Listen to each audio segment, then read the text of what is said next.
Hello, and welcome to video lecture number 79, The New Deal's Impact on Society. Our subsections today are A People's Democracy, Reshaping the Environment, The New Deal in the Arts, and the Legacies of the New Deal. New Deal governmental policies would affect the nation for decades, even to the present. The federal government assumed a larger role in the economy, which continued to be based on the private sector, and with it, a larger presence in the lives and minds of Americans. Agriculture and labor organizations received lasting recognition. For a time, the creative and performing arts were encouraged by the government. A rudimentary welfare state then came into existence, and the Democratic Party, which had come to national power during the Great Depression, remained the nation's majority party for more than 2 decades following the death of Franklin Delano Roosevelt. A range of groups that contributed to and benefited from the New Deal merit attention in their own right. Women, ethnic and religious minorities, and African Americans came to play larger public roles, some in government, others in private organizations. With Eleanor Roosevelt in the White House, Frances Perkins in the cabinet, Mary McLeod Bethune, an African American, in the National Youth Administration, and Janora Johnson Dollinger in the labor movement, women figured significantly in the events of the period. Similarly, the government employed Jews and Catholics at a time when the private labor market was tight because of the Depression, and jobs were frequently closed to them because of prejudice. Okay, so let's jump in here with our subsections. The very first one today is a people's democracy. The New Deal accelerated the expansion of the federal bureaucracy, and power was increasingly centered in the nation's capital and not in the states. Labor's dramatic growth in the 1930s represented one of the most important social and economic changes of the decade. Organized labor won the battle for recognition, higher wages, seniority systems, and grievance procedures. The Congress of Industrial Organizations, or the CIO, served as the cutting edge of the union movement by promoting industrial unionism. We've had this term before. Organizing all of the workers in one industry, both skilled and unskilled, into one union. Now, hoping to use its influence to elect candidates that were sympathetic to labor and social justice, the CIO quickly allied itself with the Democratic Party. The labor movement still had not developed, though, into a dominant force in American life, and many workers remained indifferent or even hostile to unionization. Under the experimental climate of the New Deal, Roosevelt appointed the first female cabinet member ever in Frances Perkins, who served as Secretary of Labor. His wife, Eleanor Roosevelt, had worked to increase women's power in political parties, in labor unions, and in education. As First Lady, she pushed the President and the New Deal to do more and served kind of as the conscience of the New Deal. New Deal programs were marred also by grave flaws. Some NRA codes set a lower minimum wage for women than men.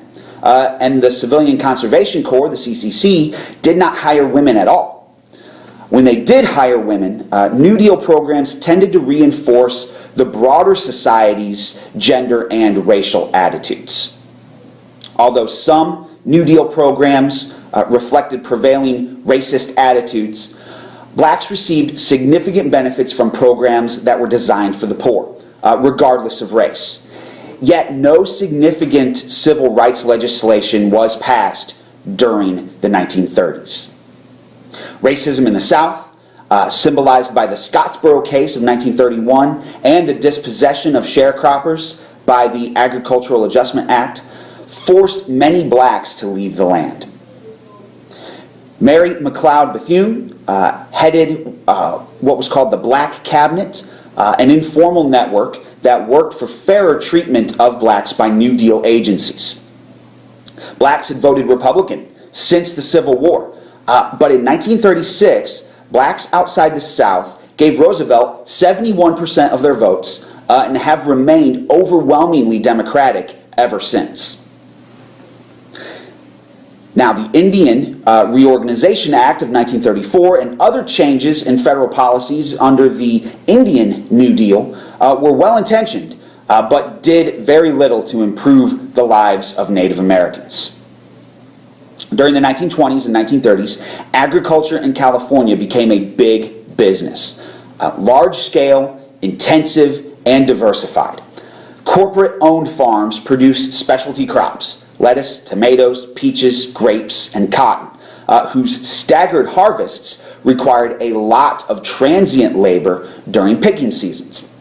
Thousands of workers, initially migrants from Mexico and Asia, and later from the Midwestern states, trooped from farm to farm, harvesting those crops for shipments to eastern markets.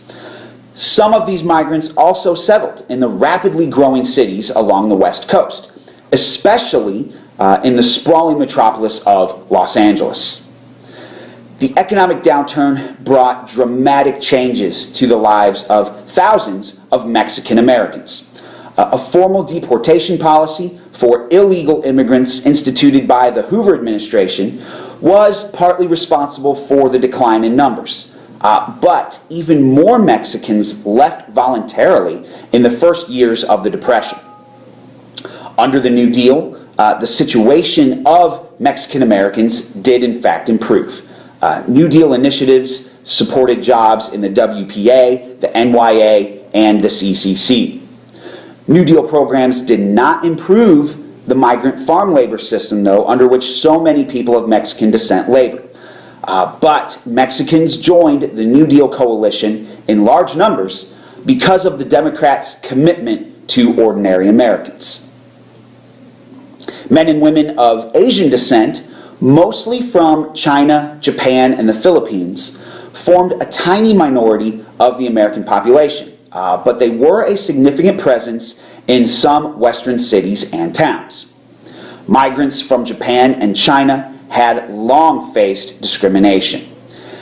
As farm prices declined during the Depression, and as racial discrimination undermined the prospects of the rising generation for non-farm jobs, about 20% of the Asian immigrants returned back to Japan. Chinese Americans were even less prosperous than their Japanese counterparts. In the hard times of the Depression, they turned for assistance both to traditional Chinese social organizations, district associations, and to local authorities. But few actually benefited from the New Deal. Until the repeal of the Chinese Exclusion Act in 1943, Chinese immigrants were classified as aliens ineligible for citizenship, and therefore they were excluded from most federal programs. Because Filipino immigrants came from a U.S. territory, they were not affected by the ban on Asian immigration that was passed in 1924. As the Depression cut wages, Filipino immigration slowed to a trickle and was virtually cut off by the Tidings-McDuffie Act of 1934. The act granted independence to the Philippines, which since 1898, if you remember, had been an American dependency. It classified all Filipinos in the United States as aliens, and it restricted their immigration to only 50 people per year. All right, let's go to the next section, Reshaping the Environment. The expansion of federal responsibilities in the 30s created a climate conducive to conservation efforts, as did public concern heightened by the devastation in the Dust Bowl. Although the long-term success of New Deal resources policy was mixed, it innovatively stressed scientific management of the land, conservation instead of commercial development, and the aggressive use of public authority to preserve and improve the natural environment. Between 1930 and 1941, a severe drought afflicted farmers in the semi-arid states of Oklahoma, Texas, New Mexico, Colorado, Arkansas, and Kansas. But the Dust Bowl was primarily a human creation.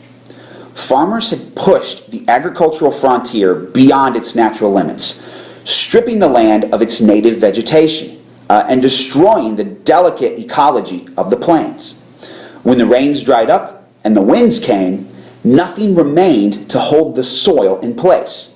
So huge clouds of thick dust rolled over the land and literally turned the day into night. This ecological disaster prompted a mass exodus. Their crops ruined and their debts unpaid. At least 350,000 what we call Okies, so-called whether or not they were from Oklahoma, loaded their meager belongings into beat-up Fords and they headed for California. Many were drawn by handbills that were distributed by commercial farmers that promised good jobs and high wages. Instead, in California, they found low wages and terrible living conditions. John Steinbeck's novel, The Grapes of Wrath from 1939, immortalized these people and their journey. And New Deal photographer Dorothea Lange, her haunting images of migrant camps in California gave a personal face to some of the worst suffering of the Depression. The Dust Bowl helped to focus attention on land management and ecological balance. Agents from the Soil Conservation Service in the Department of Agriculture taught farmers the proper technique for tilling hillsides. Government agronomists tried to prevent soil erosion then through better agricultural practices and also windbreaks like the shelter belts. The most extensive New Deal environmental undertaking, though, was the Tennessee Valley Authority, the TVA. It integrated flood control, reforestation, and agricultural and industrial development. And also a hydroelectric grid provided cheap power for the valley's residents. Cabins, shelters, picnic areas, and lodges in American state parks, built in a government rustic style, are witness to the New Deal ethos of recreation coexisting with conservation. The West benefited enormously from the New Deal's attention to the environment. The largest project was the Grand Coulee Dam, built by the PWA and the Bureau of Reclamation in 1941. The project provided electricity and irrigation for the state's major crops. New Deal projects affecting the environment can be seen throughout the country. CCC and WPA workers built the Blue Ridge Parkway. Government workers built the San Francisco Zoo, Berkeley's Tilden Park, and the canals of San Antonio. The CCC helped to complete the Appalachian Trail and the Pacific Crest Trail through the Sierra Nevada. All right, let's move on then and look at the New Deal in the arts. New Deal administrators encouraged artists to create projects that would be of interest to the entire community, and not just the cultured elite. Art for the millions became a popular New Deal slogan and encouraged the painting of murals in hundreds of public buildings. The Federal Art Project then gave work to many young artists who would become the 20th century's leading painters, leading muralists, and sculptors like Jackson Pollock. Under the Federal Music Project and Federal Writers Project, over 15,000 musicians and 5,000 writers found work. The WPA Arts Project reflected a broad cultural trend known as the documentary impulse. The documentary, probably the decade's most distinctive genre, influenced practically every aspect of American culture. Literature, photography, art, music, film, dance, theater, and radio. Okay, let's look at the legacies of the New Deal then. By creating a powerful national bureaucracy and laying the foundation of a social welfare state, the New Deal redefined the meaning of American liberalism. For the first time, Americans experienced the federal government as a part of their everyday lives through Social Security payments, farm loans, relief work, and mortgage guarantees. The government made a commitment to intervene when the private sector could not guarantee economic stability, and federal regulation brought order and regularity to economic life. the federal government accepted the primary responsibility for the individual and collective welfare of the people within the development of the welfare state. Defects of the emerging welfare system were that it did not include national health care and failed to reach a significant minority of American workers, including domestics and farm workers, for many, many years. The New Deal completed the transformation of the Democratic Party that had begun in the 1920s toward a coalition of ethnic groups, city dwellers, organized labor, African Americans, and a broad cross-section of the middle class that would form the backbone of the Democratic coalition for decades to come. Okay, so this concludes today's video lecture.